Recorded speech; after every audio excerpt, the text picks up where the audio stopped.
Aujourd'hui, je suis avec un pur esprit. C'est pire, c'est un philosophe. Ça va, tu te remets? Et évidemment, quand on parle de philosophie, on pense immédiatement à jeux vidéo.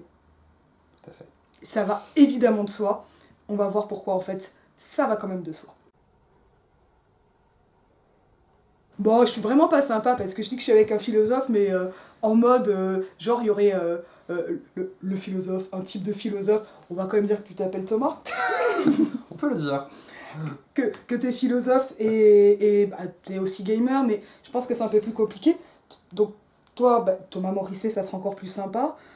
T'as fait des études de philo, et à un moment, tu t'es dit, tiens, il se passe un truc avec les jeux vidéo. Est-ce que tu peux nous dire comment t'en es venu à bosser sur le jeu? Bah, exactement comme tu viens de le dire en fait. C'est-à-dire que... Non, mais on se connaît un peu quand même, on est Oui, potes. on se connaît un peu. C'est-à-dire que oui, bah, j'ai pas mal joué à l'adolescence surtout. Après, la prépa est passée par là, j'ai beaucoup moins joué. Le prépa, ça rétame quand même pas mal la dimension ludique de l'école. Et effectivement, une fois que je suis arrivé en fac, alors que je pensais Ouais. plutôt me diriger vers la philosophie antique au départ, Ouais. pour différentes raisons, j'ai eu besoin de changer des choses. Et une des choses à changer, ça a été effectivement de dire, tiens, je vais faire mon M2 sur les jeux vidéo, en pensant vraiment que après j'allais revenir à des sujets sérieux, n'est-ce pas? Ouais. Après un M2 comme ça, Ouais, en mode un c'est la esthétique. récré quoi. Ah, il y avait un peu de ça quand même, je crois, effectivement. Non, mais je comprends. Attends, je vais me mettre un peu face à toi, ça sera quand même plus sympa. Et puis, bah, 10 ans plus tard, j'ai fait une thèse dessus. Non, mais t'es Et docteur en voilà. jeux vidéo quoi. Non. Alors, Ah, est-ce que non. t'es. Explique-nous ça. Non, parce que docteur en jeux vidéo, docteur en jeu n'a pas forcément beaucoup de sens, parce que surtout, ou bien ça voudrait dire que... Ça, alors, c'est quelqu'un qui a beaucoup joué. À la fin, on dit c'est lui le super boss, c'est le docteur en jeu. Non, ça marche non, pas mais comme ça. surtout que ça pourrait vouloir dire que que je suis docteur en game design, ce qui peut exister Ouais. plutôt aux États-Unis d'ailleurs que en France, mais c'est pas le cas. Ouais. Alors, le J'ai game design, c'est l'aménagement du jeu vidéo, sa Voilà, conception. c'est la création Ouais. du jeu, effectivement. Donc j'ai pu enseigner en école de game design, mais justement Non, mais les gens j'enseignais. qui m'écoutent, ils sont pas tous gamers. Enfin, qui nous écoutent. Hein. Ouais. Alors d'ailleurs, le terme gamer, est-ce qu'on peut. Ah, Est-ce qu'on alors on peut- va est-ce faire un qu'on- truc sur le game. Non, mais c'est un philosophe. C'est évidemment, les digressions, il y aura pas que moi. C'est- Non, parce que bah, si tu veux, pour le coup, le terme gamer, bah, pour le coup, je préfère celui de joueur. Oh, bah, c'est plus chic. Bah, c'est pas tant que c'est plus chic, c'est qu'en fait, Ah, mais il y a quand même une connotation sur le terme gamer, bah, notamment depuis tout ce qui va être le Gamergate, etc., et toutes les affaires de harcèlement ciblé contre pas mal de figures féminines de la presse jeux vidéo, ou de manière, du monde du jeu vidéo de manière générale, parce que qui vient quand même de souvent ce qu'on appelle la culture gamer, qui va être quelque chose qui va être très masculin, Viriliste, ouais. très élitiste, très viriliste, effectivement, avec pour le coup, on est dans ton style viriliste, Ah bah sans alors aucun celui que souci. j'étudie. Celui que tu étudies, évidemment, C'est- évidemment.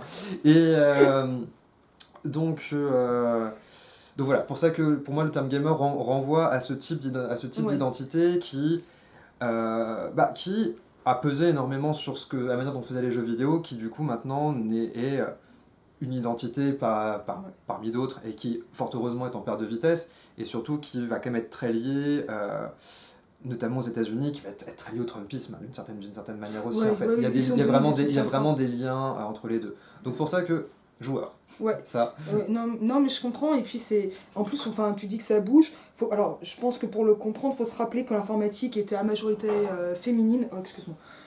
Féminine et je te mets des coups, c'est vraiment contradictoire, je sais pas. Le, le, jusque dans les années 80, qu'il y a eu un renversement total qui a accompagné l'industrie, mais c'est pas parce que les femmes elles étaient pas bonnes en industrie, c'est qu'à un moment elles ont été exclues. Mm. Et notamment par le harcèlement au boulot, et ce harcèlement, c'est un peu le même que l'on retrouve au niveau donc, des communautés de compétition de jeux vidéo, parce que les jeux vidéo sont en train de rentrer aux Jeux Olympiques. pas- ah, C'est questionné. c'est questionné, mais bon, le problème c'est que pour pouvoir entrer aux Jeux Olympiques, il faudrait une fédération qui Ouais. soit constituée. Alors il y a des gars, c'est le travail que fait Nico Bezombe, etc. autour de l'e-sport. Il y a des fédérations qui sont en train de se monter. Il y a des événements. C'est vrai qu'à Tokyo, il y a eu un espèce de show un mois avant avec différents jeux, je pense Rocket League notamment, qui ont été montrés. Bon, je pense pas qu'on verra de l'e-sport en 2024 ou vraiment en 2028. Non, mais le temps des Jeux Olympiques est un temps millénaire. Donc, on a le temps.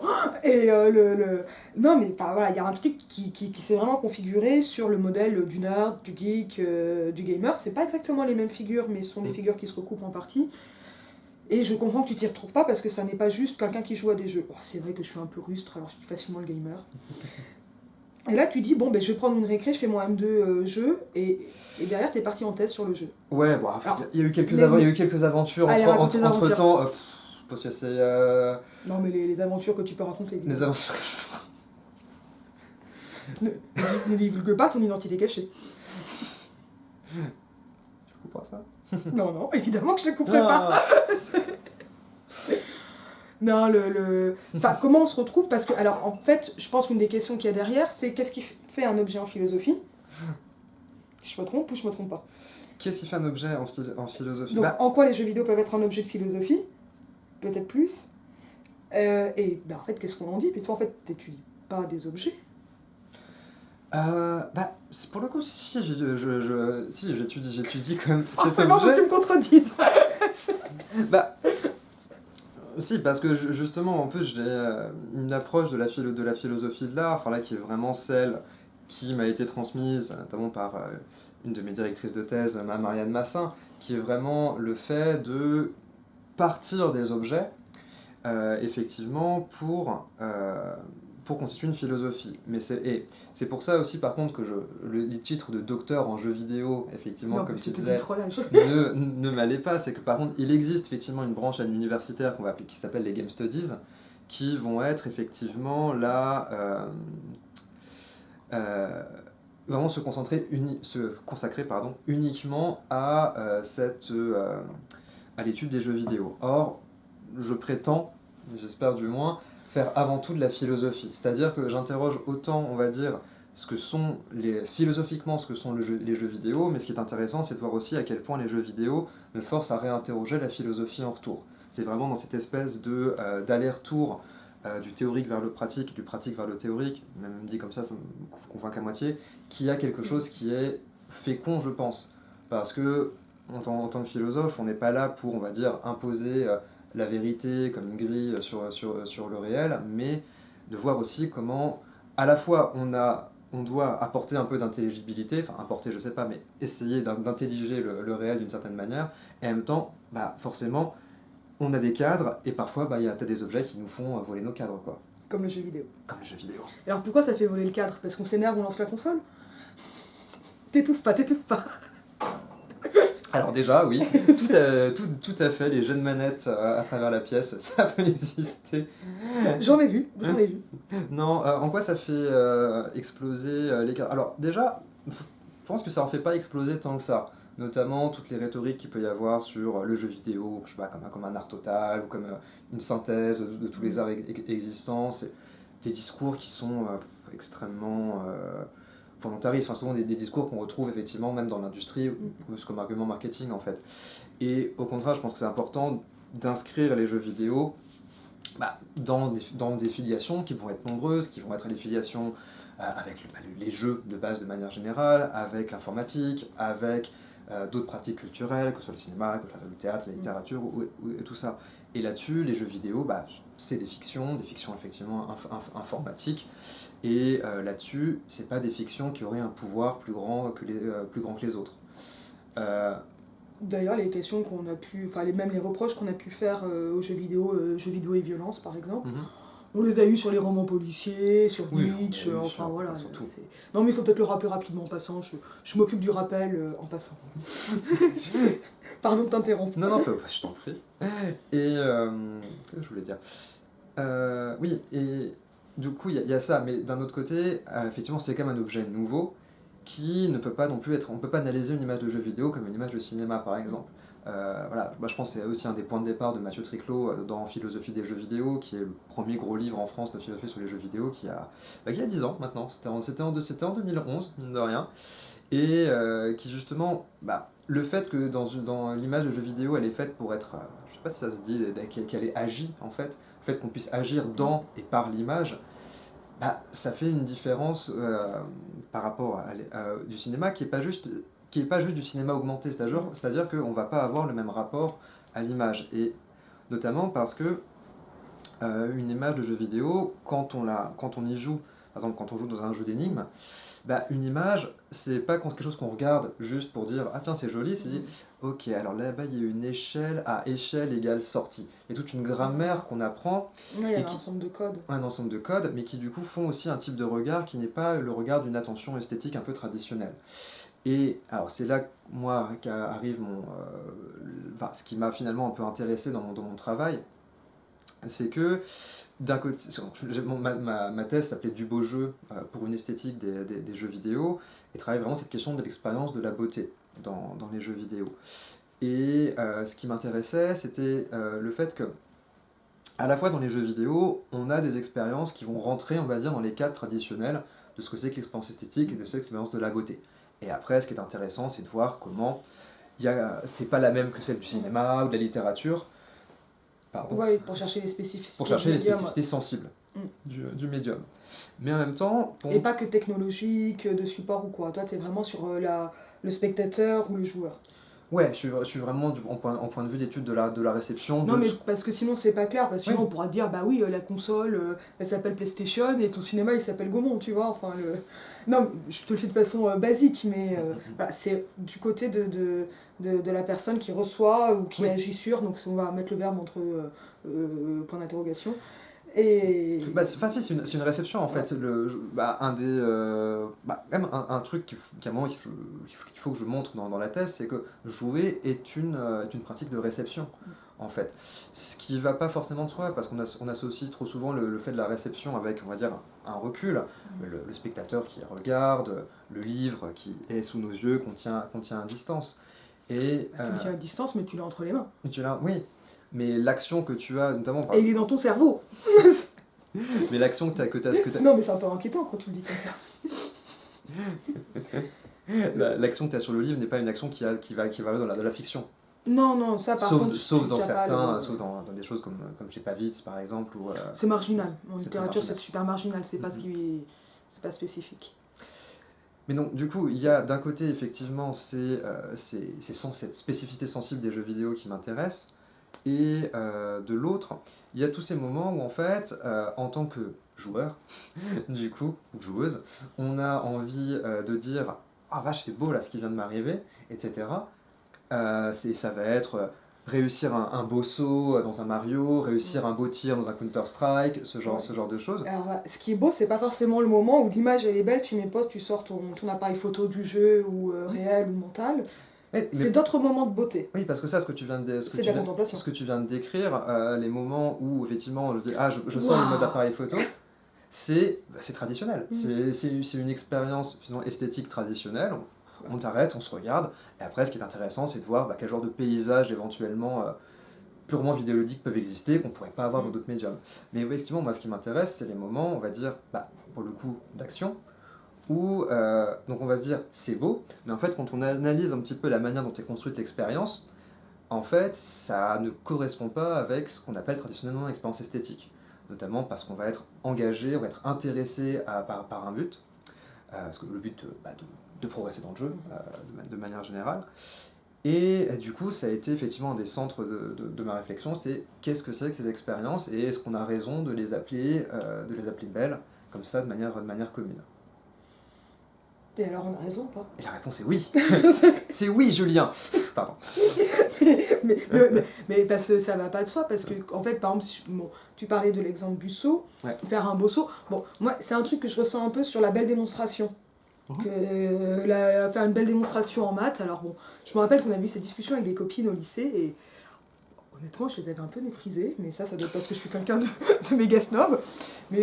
Mais on avait parlé de ça, puis c'est un truc dont j'avais beaucoup parlé avec mon père, mais dès le lycée, sur la belle démonstration de maths, parce que quand il avait de belles lignes de code, il était là, regarde, c'est beau. Alors il m'expliquait un truc, je disais, oh, ça a l'air pas mal, je comprenais rien. Mais en faisant des maths, donc j'ai un bac SP maths. Histoire de. Voilà, donc c'est pas beau en gros niveau de maths, mais j'ai fait un peu de maths. Ouais. Mais j'avais ce sentiment de la belle démo, plus en maths d'ailleurs qu'en philo ou dans d'autres matières. Et je l'ai retrouvé un peu par moments dans ma thèse, ou ce genre de trucs, ou dans quelques articles. mais le sentiment de la belle démonstration de quand ça glisse bien. Tu vois. C'est la belle logique en fait. Et non, mais je vais mépriser les copines parce que tu vois, oui, non, moi je sens rien. C'est vraiment. Mais oui, parce que bon, après, il y a aussi des dimensions sociales ou jugement esthétique, etc. Et on va pas rentrer là-dedans, c'est encore autre chose. Mais c'est intéressant de prendre le jeu vidéo qui est un médium populaire, pas forcément valorisé, ou alors porté au nu, mais de façon. De façon à peu près aussi ridicule que quand on considère qu'Orelsan est un rappeur intéressant, tu vois. Mais ça, c'est pour Pierre-Élie, il le sait. Bonjour Pierre-Élie. Il va m'écrire. Hein. Ça s'appelle un taquet amical. Non, mais de porter au nu un truc qui a l'air populaire par une nouvelle forme de distinction. Et ça, c'est vraiment un truc qui est caractéristique des dernières années. Toi, c'est pas ces dimensions-là qui t'intéressent. Ça va être quelque chose dans la mise en action de l'expérience esthétique ou comment l'action va amener cette expérience esthétique sans forcément être recherchée d'ailleurs. Alors, plusieurs choses. Dis-moi quand est-ce que j'ai eu tort, à peu près tout le temps. Mais dis-le gentiment. Non, c'est juste que, effectivement, bon, comme tu dis, effectivement, je suis pas du tout dans une logique de, on va dire, légitimation. Ça. Par contre, c'est vrai que je pense que c'était, on va dire, un moteur de réflexion au départ, cette idée que moi, j'aime bien le jeu vidéo, j'ai grandi avec, oui, il faut montrer que c'est sérieux, etc. Ça fait partie des motivations qui sont personnelles et pas forcément universitaires, académiques. Voilà. Et effectivement, et je pense, même ça s'est vu dans le projet de test, peut-être qu'il a évolué au cours de 5 années. Ah si, oui, techniquement, je me suis inscrit en 6ème année pour le finir. Faut pas le dire. Et qu'est-ce que je voulais dire donc qu'effectivement on allait de moins en moins vers cette dimension de justification et juste dire bah non c'est juste un truc sensible et c'est ça qui m'intéresse indépendamment de son rang. Ensuite, alors justement toute la thèse de la thèse si j'ose dire c'est que ce genre d'expérience de beauté continue mais la thèse de la thèse m'amuse beaucoup. Ta thèse a une thèse également enfin. Oh bah ouais, on a plusieurs. Disons que moi je pensais architectoniquement, il y aurait peut-être une thèse de la thèse. Lisez Renan, c'est la thèse de ma thèse. c'est que justement ces expériences de beauté, donc dans l'action, de beauté, que j'appelle par d'autres endroits des beautés mécaniques, en fait, c'est une expérience sensible, que j'appelle expérience sensible technique, parce qu'en fait, ça met en jeu un rapport au sensible proche mais différent du rapport esthétique, qui va être un rapport sensible technique. Parce que une des idées de ma thèse, c'est qu'effectivement, la technique, donc c'est pas seulement... c'est pas que le support est technique. C'est pas que le support des techniques, c'est aussi une manière effectivement de se rapporter au monde, et notamment au monde sensible. C'est en fait ce que je vais appeler beauté technique, c'est le moment où on va percevoir l'effort qu'on fait, et qu'il va y avoir un plaisir de cet effort, et c'est le moment où l'effort devient presque plus important que le but. Et en fait, et en même temps, c'est quelque chose qui est assez paradoxal, parce que si le but disparaît, l'effort n'a plus aucun sens. Et c'est qu'en fait, il va y avoir une espèce de jeu comme ça, entre l'effort et le but, et c'est ça qui va être plaisant. Ce moment où, en fait, pourquoi est-ce que je me force effectivement à faire du 400 mètres haies, juste pour arriver premier, c'est parce qu'il y a dans le 400 mètres haies un effort spécifique qui va apporter un plaisir spécifique. Dans le 400 mètres haies, c'est un effort qui pourtant est assez violent, qui est effectivement le fait qu'au bout de 300 mètres, tu as le lactique à fond dans les jambes, et tu as des putains de haies qui arrivent devant toi. Et il faut y aller. Il faut y aller, et il y a effectivement, c'est le moment où tu sens encore plus la gravité dans tes jambes, mais il y a dans ces moments-là quelque chose qui a une qualité d'effort qui au fond qui explique pourquoi tu fais du 400 mètres haies plutôt que du 400 mètres plat ou autre chose en fait. Et c'est ça en fait que j'aime à penser, c'est ça qu'on retrouve quand on dit tiens c'est un beau tir, c'est ça qu'on retrouve aussi, alors toi tu parlais des problèmes de maths, mais pour moi il y a une continuité donc de ces efforts on va dire très physiques qui vont être effectivement l'effort physique qui prend tout ton corps du 400 mètres haies, qui va être l'effort de la danseuse, qui va être l'effort donc de jeu et de jeux vidéo, mais qui va effectivement être l'effort aussi de logique, et là je pense notamment au sudoku. Ça me parle. J'en ai pas fait depuis longtemps, mais j'en ai fait. Et en fait, moi, j'ai vraiment découvert ça, je pense, pendant le premier confinement, je suis tombé sur la chaîne Moi, c'est le Scrabble. La chaîne YouTube de Cracking the Cryptic, qui est en fait une chaîne où tu as deux Anglais qui font des sudoku plus tarés que les uns que les autres, avec des règles en plus. Et notamment, la vidéo sur laquelle j'ai tombé, c'était un sudoku où en fait, tu avais juste, je crois que tu avais deux chiffres dans toute la grille. Mais du coup, tu avais d'autres règles en plus que la règle traditionnelle du Sudoku, ou le fait notamment que, je crois que c'était quoi? Tu ne pouvais pas avoir, dans des cases qui sont à distance ah, de chevaux aux échecs, tu pouvais pas avoir les mêmes chiffres. Et je crois que Ah tu oui, pouvais. avec en plus un truc en biais. Et tu avais je sais plus quoi d'autre. Et donc, à cause de ça, tu reconstruisais en fait une logique de Ah construction ouais. qui t'amenait à une solution unique. Et en fait, cette chaîne est vraiment assez chouette.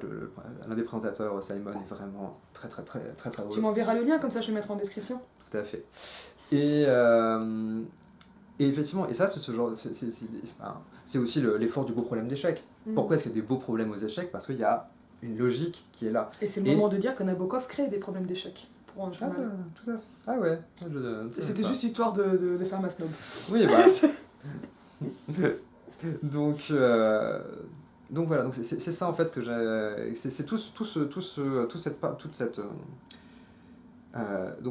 cette ère d'expérience technique, donc qui va être aussi la beauté du beau geste, on va dire artisanal. De manière générale, tout ce qui va être un effort qui va m'intéresser. Et donc ça fait donc... Et le jeu vidéo va... Parce que le jeu vidéo, on joue, c'est pas bien sérieux, on fait pas forcément des efforts. Les gros trolls, je te laisse reprendre. Alors... Parce que non, mais parce que effort et jeu vidéo, je sais que oui, etc. Il y a des professionnels du jeu vidéo, mais si je le troll pas un peu, il va pas y aller. Non, mais parce que c'est vrai qu'on a... c'est vrai que dans le nom même de jeu vidéo, t'as vidéo, t'as l'image. T'as l'idée que le jeu vidéo, c'est avant tout l'image. Mais non, le jeu vidéo, c'est avant tout du geste. C'est-à-dire qu'il faut que tu t'accordes avec ton appareil, ta manette, ton PC, etc. Et que tu apprennes justement une manipulation. C'est-à-dire, alors, c'est sûr, c'est pas une manipulation qui va te faire perdre 15 000 calories.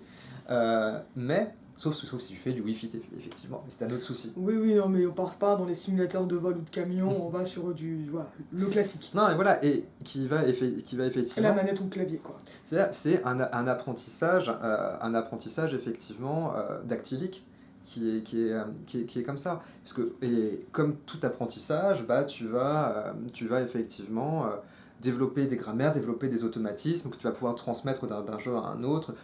Une fois que tu sais à peu près ce que dans Mario, même si dans un autre jeu, tu vas pas avoir la même vitesse, tu vas pas avoir le même angle, tu vas pas avoir la même trajectoire,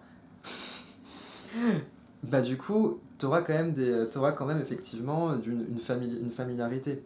Et c'est ça que j'appelle effectivement effort. Et bon, c'est vrai que je pense que tout mon travail on va dire, d'une enquête philosophique un peu sérieuse sur le terme d'effort, ça reste à faire. C'est quelque chose qui arrive c'est assez tard dans la thèse que j'ai... Tu veux dire que t'as pas fait l'effort de parler, d'étudier l'effort, c'est juste pour t'embêter.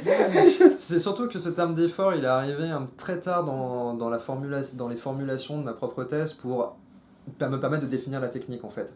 C'est par l'effort que je définis ce que c'est que la technique dans ma thèse. Et du coup, maintenant, ce qu'il faudrait que je fasse, c'est que je sois un peu plus clair sur ce que c'est qu'effectivement que l'effort en fait. Qui a toute une histoire philosophique, au moins depuis Mène de Biran. Ouais, pour l'effort, c'est aussi une notion de science nat, très importante et qui a été vue comme un genre de moteur de la vie dans le vitalisme. Ouais. Lamarck parle beaucoup d'efforts, je pense que tu en retrouves déjà avant, mais c'est vraiment un truc très 19e notamment. Ouais, et puis l'effort, ça va beaucoup aussi avec la volonté, et là on est dans une autre perspective, alors dans une dimension plus humaine, individuelle. Mais est-ce que finalement, c'est en admirant l'effort, on admire la performance, le dépassement, enfin... Et alors là, d'un seul coup, je pose des questions plus embêtantes, parce que là, moi, ça me rappelle du Nietzsche mal digéré, c'est-à-dire que moi, j'ai pas vraiment bien digéré Nietzsche, les dieux du stade, ce genre de trucs, tu vois. Alors, pour moi, justement, l'effort et on va dire, la performance, c'est pas exactement la même chose. Donc ça vaut le coup d'en parler. Donc, bien, tout à fait. Mais parce que... en fait, justement, ce que j'ai tenté, contre un peu justement, on va dire, toute cette culture gamer, qui va dire que la seule bonne manière de jouer, c'est la manière effectivement extrêmement difficile, etc. Le speedrun, des trucs comme ça. Speedrun, c'est encore autre chose, en fait, parce que pour le coup, les communautés speedrun sont pas forcément celles des communautés gamers. C'est pas du tout la même chose. Donc... speedrun, c'est le fait de finir un jeu très rapidement. Et non, c'est pas forcément la même chose. C'est un peu équivalent à lire Phèdre en le moins de temps possible parce que la prof de français l'a demandé et qu'il faut bien le faire. Mais en plus marrant. Mais en plus marrant, effectivement. Non, c'est que ce que j'essaie justement de montrer, c'est qu'à travers, à travers les efforts, il va y avoir des nuances d'efforts. Ok. Et que de même on a des nuances esthétiques, donc il y a le beau, il y a le tragique, il y a, je sais pas, il y a le joli, il y a l'étonnant, enfin Le mignon. il y a le mignon, oui, il y a le mignon. Non, mais il faut le dire, le Tout à mignon, fait. c'est quand même une catégorie super importante.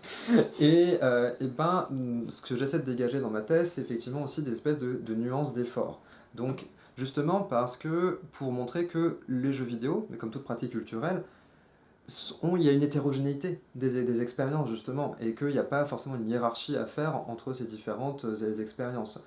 Et donc, il va y avoir le beau, pour moi, ce qui va être, pour reprendre le terme de Souriau, pas de Souriau, de Blanchet, l'antitype du beau, c'est ce que je vais appeler le brutal. C'est-à-dire, le brutal, c'est justement les efforts. Pas travailler en cours. Non, ça serait à la limite plutôt le besogneux, ça. Le brutal, ça va justement. On va dire, le beau, tu vas avoir ce sont les efforts qui vont être. Qui vont t'amener une espèce de. On va dire de sérénité, qui vont dans un état d'espèce de calme et de sérénité, comme le beau vraiment au sens classique. Et le brutal va être en fait au contraire les moments où tu es à 15 contre 1 et, le jeu veut ta mort, le jeu veut ta mort, tu es à 15 contre 1 et tu perds 15 fois avant de réussir. Okay. C'est vraiment c'est Dark Souls, c'est vraiment le jeu qui veut ta mort, mais il y a aussi un plaisir d'avoir ce côté brutal. De mourir 15 fois et de continuer. C'est en ça que justement que les jeux vidéo sont un terrain important pour ce genre d'expérience technique. Parce que le problème, c'est que quand dans la vie quotidienne, la technique se fait brutale, bah, c'est le travail à la chaîne, c'est l'usine, et c'est le moment où ces gestes, bah, ils sont inappréciables et inappréciés juste parce que tu as une machine, effectivement, qui te dicte ta cadence et qui te bousille la vie. Ouais. Et qui bousille le corps. Et qui bousille le corps. Alors que ça serait quand même très déplacé de parler de beauté, ouais. Même s'il y a une beauté de l'usine qui est importante, mais faut pas oublier qu'il y a des gens. Mais c'est ça. Alors que justement, en jeu, bah oui, en jeu, ça peut effectivement être drôle d'avoir effectivement un truc qui te hyper brutal dans ce qui te force à faire, mais parce que c'est du jeu, c'est volontaire, c'est choisi. Est-ce que c'est un peu la prépa du jeu vidéo? Les autres genres de choses, je sais pas, ça, je ne sais pas, j'ai jamais vu les choses comme ça. Mais un autre exemple, c'est ce que j'appelle le besogneux. Enfin, par exemple, il y a un jeu qui est assez marrant qui s'appelle Coop. C'est quoi? Alors, Coop, c'est un jeu où il faut faire un 100 mètres. Sauf que c'est un jeu de course où il faut faire un 100 mètres. T'es contente quand t'as réussi à faire 2,50 m. Ok. Parce que, en gros, pourquoi le jeu s'appelle Coop, c'est que donc sur le clavier anglais QWERTY, donc t'as Q et W qui sont sous ta main gauche et OP qui sont à l'extérieur sous ta main droite. Comme ça, on fait. Et en fait, alors c'est quoi déjà? C'est pour que Gollum puisse jouer. C'est. En gros, t'as Q et W qui contrôlent les cuisses et O et P qui contrôlent les mollets de ton coureur. Il faut réussir à coordonner les deux. La coordination, ça doit être ultra dur. Et c'est injouable. Et c'est ça qui est drôle. Et en fait, du coup, tu es là à essayer de te coordonner de manière. Et donc, tes gestes. Parce que en fait, tu ne dois pas avoir des gestes de corps. Ouais. Donc, du coup, tes gestes n'ont aucun équilibre, c'est hyper pénible. Et tu pourrais envie de dire, mais oui, pour courir, il suffit toujours juste d'appuyer sur un bouton. Et voilà, et ce genre de choses, ce genre de moments où du coup, tu fais des efforts dispendieux pour faire courir, réussir à 2 mètres. Bah, tu peux jamais fonder un métier là-dessus, mais tu peux fonder un jeu. Et tu peux avoir accès à des espèces de nuances comme ça que tu ne pourrais pas avoir dans des artisanats ou ce genre de choses. Et c'est pour ça que les jeux sont à mon avis un terrain d'invention particulièrement important pour ne serait-ce que démocratiser justement ces appréciations techniques, et donc que ce soit pas juste des appréciations à l'intérieur de chaque métier, mais aussi pour étendre un petit peu notre goût en proposant des nuances qu'on a du mal à retrouver quand on apprécie son geste d'artisan ou son geste sportif en fait. Ouais, puis t'es pas censé avoir un plaisir besogneux en lisant, enfin là c'est les fois où on n'arrive pas peut-être à lire, à se concentrer, mais moi là il n'y a vraiment aucun plaisir quoi, en fait je lâche le livre. Ouais, c'est encore d'autres choses quoi pour moi. Ouais. Parce que ça fait pas partie du programme, programme pour le coup il est mal choisi, mais de ce que doit être un livre. Ouais. Ah. Ou de façon très marginale quoi. Ou peut-être les livres de film. Ce troll, oh là là. Ça aurait été dur de m'en empêcher. Hein. Mais là. Remarque, je suis quand même assez fasciné par la capacité de Sartre à écrire correctement ses romans et pas du tout correctement la vie. philo. C'est illisible en philo, Sartre. Bah, j'ai du mal à lire en roman.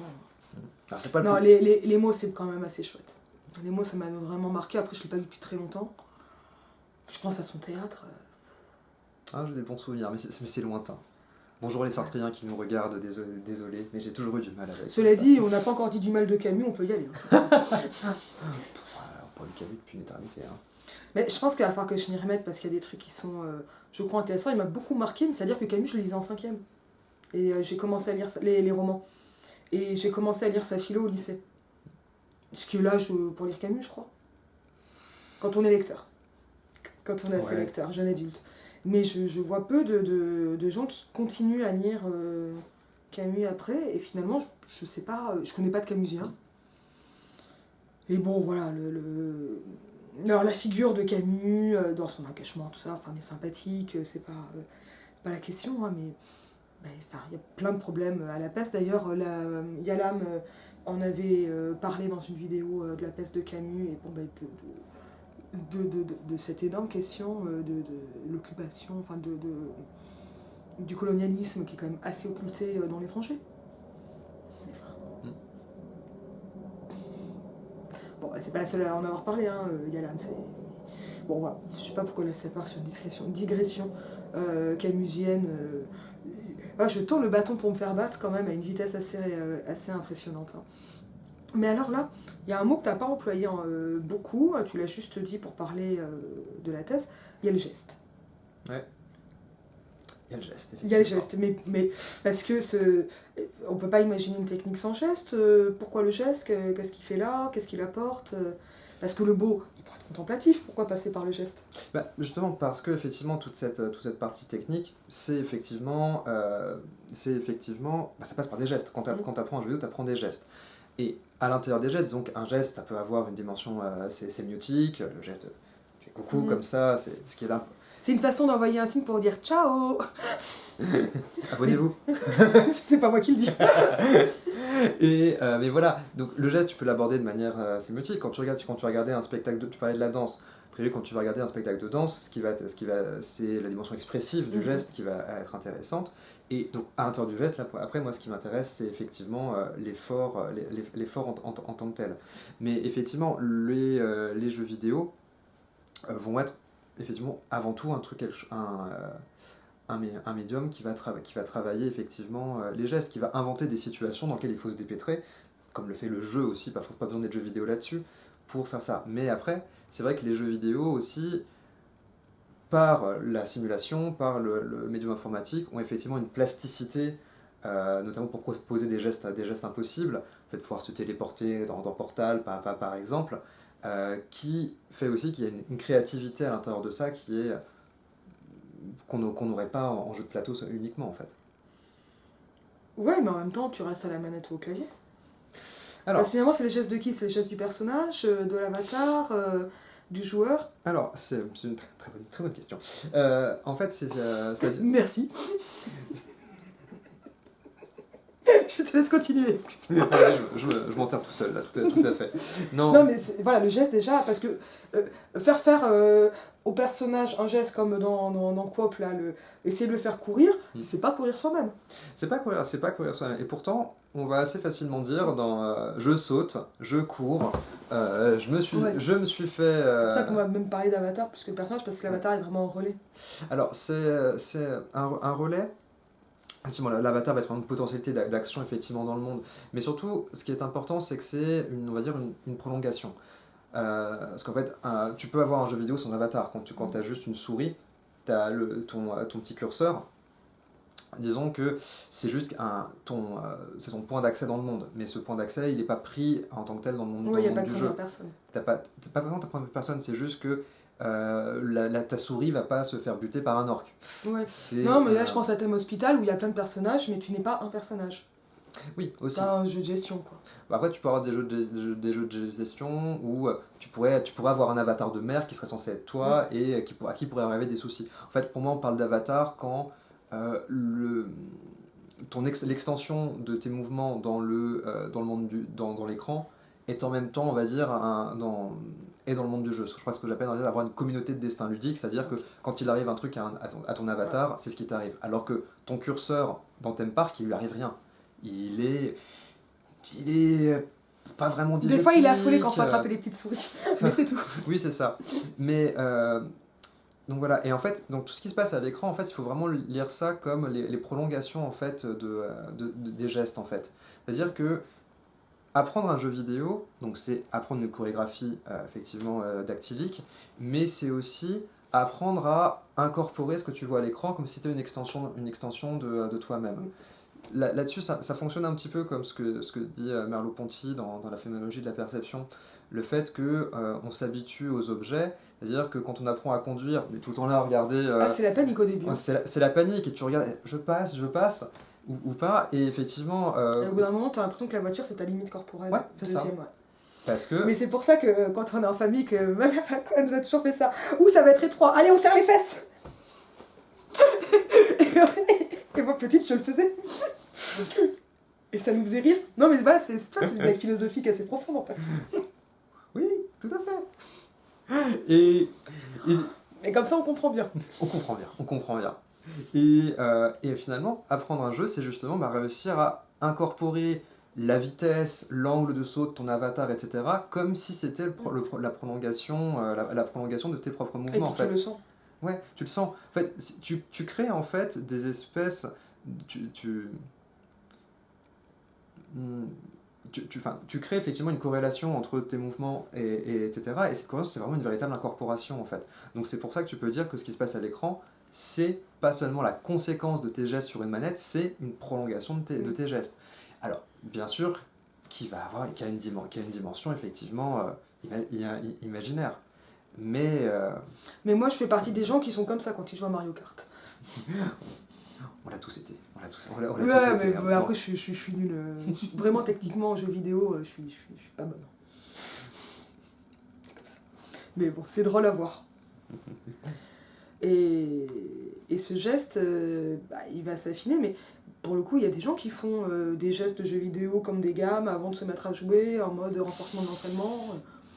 C'est tout ça qui va être un peu la différence entre... Alors, il y a une comparaison qui revient pas mal dans les études sur les jeux vidéo, c'est comparer, on va dire, le jeu vidéo ou la manette à un instrument de musique. Qui est une comparaison qui, à mon avis, fonctionne pas extrêmement bien, en fait. Notamment parce que... pour tout un tas de raisons, mais notamment parce qu'effectivement, l'instrument, tu vas apprendre à jouer le violon et tu vas réutiliser le violon dans une messe en si, dans plein de choses. Alors que tu n'apprends pas la manette, il n'y a pas une grammaire générale de la manette, tu vas apprendre des choses pour chaque jeu différemment. Ouais, mais en plus tu peux changer de manette, c'est embêtant. Et tu peux changer de manette, etc. Donc déjà, il y a effectivement le fait qu'on est sur un type de jeu dans un rapport à l'objet qui n'est pas tout à fait le même. Ouais. Dans lequel effectivement, le fait même de travailler un instrument, donc de faire des gammes comme tu dis, c'est pas quelque chose qui existe de manière... Ça doit sans doute exister à mon avis peut-être dans certaines pratiques de l'e-sport justement, encore je suis même pas trop certain, mais c'est pas quelque chose qui... Tu commences pas les jeux vidéo en faisant des gammes de jeux vidéo, Non. tu commences en jouant en fait. Et ce qui donne des rapports effectivement assez différents. Oui, mais t'as des niveaux d'entraînement. T'as des niveaux d'entraînement, mais... Moi, je restais à cela parce que j'aimais pas après quand il y avait des méchants. Ouais, mais typiquement, des gammes, même quand t'as 20 ans de chant ou de violon dans les pattes, t'en refais de temps en temps. Tu refais pas tes niveaux d'entraînement avant de commencer à jouer, etc. Donc il y a vraiment un rapport à l'apprentissage qui est très différent, notamment aussi parce qu'en musique, l'apprentissage, c'est ce que tu vois pas. Alors que dans le jeu vidéo, l'apprentissage, c'est l'œuvre. Puisque c'est le jeu vidéo. Comment ça, l'apprentissage, c'est l'œuvre? Je comprends pas. C'est-à-dire que l'œuvre entière du jeu vidéo, faut bien commencer.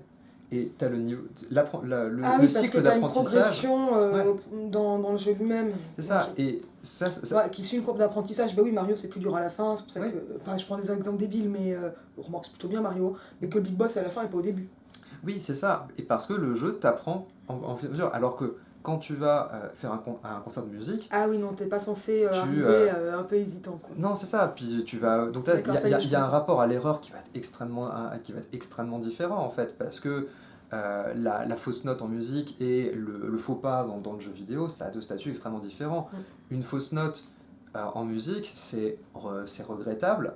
Ça fait partie du jeu, hein, c'est pas un souci, mais effectivement, ça va être un défaut. Te prendre un piège dans Limbo ou quelque chose comme ça, bah, ça fait partie du jeu. Il n'y a que éventuellement dans les moments de speedrun, justement, où tu fais des compètes un peu de speedrun, où là, ça devient un problème. Mais sinon, dans le jeu en lui-même, l'erreur fait partie de ton appréhension complète de l'œuvre, en fait. Ok. Ça, c'est intéressant aussi, parce que dans ce cas-là, le beau geste, c'est celui qui arrive à la fin du jeu. Mm. Ou alors quand on rejoue. Pas nécessairement, en fait, parce que si c'était à la fin du jeu, ça voudrait dire qu'effectivement... Alors, il est vrai que le concept, ce qu'on pourrait vraiment me reprocher effectivement à ce concept, c'est que bah, pour apprécier effectivement ce beau geste, il faut déjà un peu bien jouer, clairement. Il y a besoin de jouer correctement. Oui. Mais je pense pas que ce correctement, ça veut dire justement être un professionnel Ouais, et ou un avoir virtuose. ou un virtuose. C'est vraiment deux choses, deux choses assez différentes en fait. Mais alors, là, je pense qu'on tire vers la fin, mais le flow. Est-ce que le flow, c'est le beau geste, ou est-ce que c'est encore autre chose?